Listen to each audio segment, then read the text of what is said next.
The Morgan Report is sponsored by El Tigre Silver Corps, trading on the TSX Venture Exchange under the symbol ELS.V. El Tigre Silver Corps is a new startup silver company located in the prolific northeastern Sonora state of Mexico. We're joined now by the silver guru, David Morgan of The Morgan Report. His website is silver-investor.com. Mr. Morgan is one of the most preeminent world experts, not just in silver, gold, and precious metals, but related issues in the mining sector. Welcome back to the program.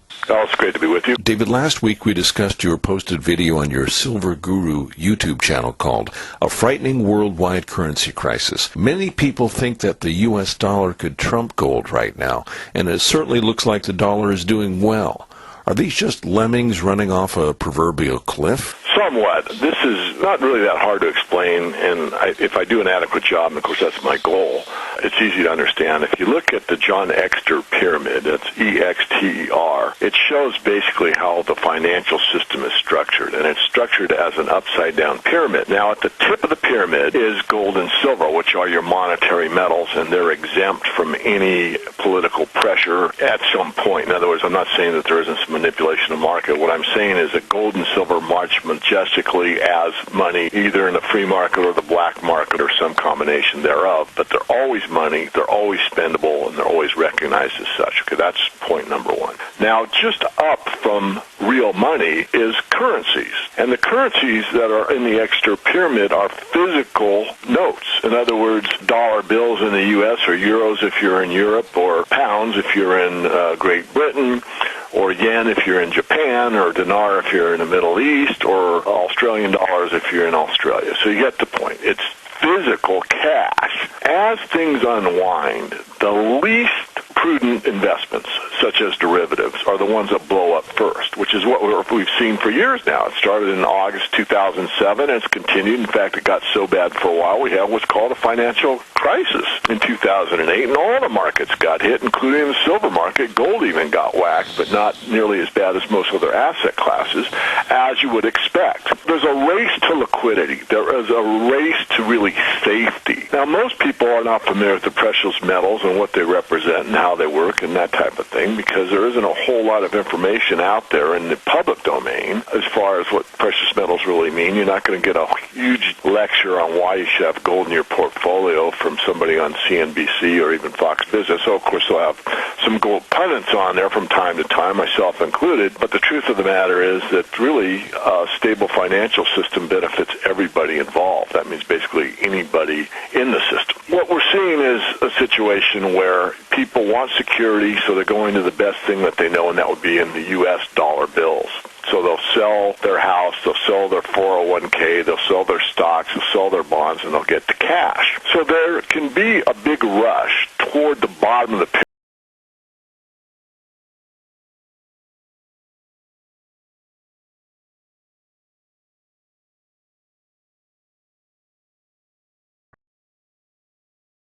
Relative to some of that cash going in the gold. But the gold market is so small relative to the currency market. But it doesn't take much for people to go, you know what, dollars might be good, they might be safe, but they're not as good as gold. And the same thing, someone in Europe making that thought, or someone in Australia, or someone in China, or someone in Japan, or wherever. And that's where you get the rub, because as last 5,000 years, and no unbacked fiat currencies ever lasted really more than about 200. So we're in a situation on a global basis right now where certainly the dollar can look good for a while, and it is. And certainly there'll be a liquidity squeeze, which we're seeing where as things unwind, more and more people will be seeking to get out of any asset that they can and getting back to dollars. But ultimately, just a few people will escape the demise of the currency, and that will be because they took on an asset class that supersedes really any paper currency, and that is the ultimate currencies, which are silver and gold. You're known as the silver guru, of course, and you know quite a bit about all precious metals and mining and money in general. I'd like to direct our audience in this conversation to silver123.net. That's silver123.net. Why is silver considered the poor man's currency, more or less? Why should we go there as opposed to, or in addition, to gold? You know, it's the best question you can ask, I think. And when I wrote this 10 Rules of Silver Investing, I said that the ultimate survival currency is silver, not gold. And I'll prove it. I mean, it's pretty easy to prove. The ultimate survival money is silver, and here's why. Just take this real simple thought experiment and close down the currency markets for a week. And let's say you need to make a transaction. You got to buy gas or bread, or you got to pay your babysitter or make rent or whatever. Silver is the money of choice because silver is small denominations. You could take a silver dime that's real silver, like a 90% U.S. coin or 70% Canadian silver coin or whatever they are in France when most of the world was on a silver standard, and you can easily make a transaction. Whereas with gold, you can't really make that transaction very easily. If you have a 1-ounce gold coin and you want to buy a couple loaves of bread, it's going to be pretty hard for the vendor to make change for you.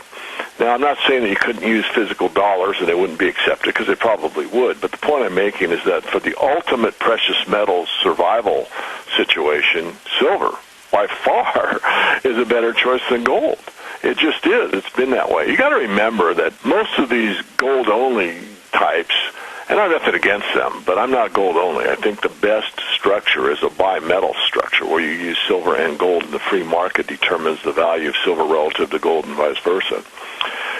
Silver's always been used as the main money, not gold. Gold is settlement for nation-state to nation-state or a large transaction. I mean, if you're going to buy somebody's, land to put your castle on in medieval times, you're going to settle in gold. But if you're going to the marketplace and you're going to buy dinner for the next couple of days, you're going to use silver, and that's the way it's always been. So it continues that way. Now, obviously, we don't use silver in day-to-day transactions, but you are seeing that take place somewhat. It's extremely small, but you're starting to see it happen. And what I mean by that is look at goldmoney.com. Goldmoney.com has had both silver and gold now for quite some time, and I've taken payment in, gold money terms. I've paid out in gold money terms. So what am I doing? I'm actually conducting a service.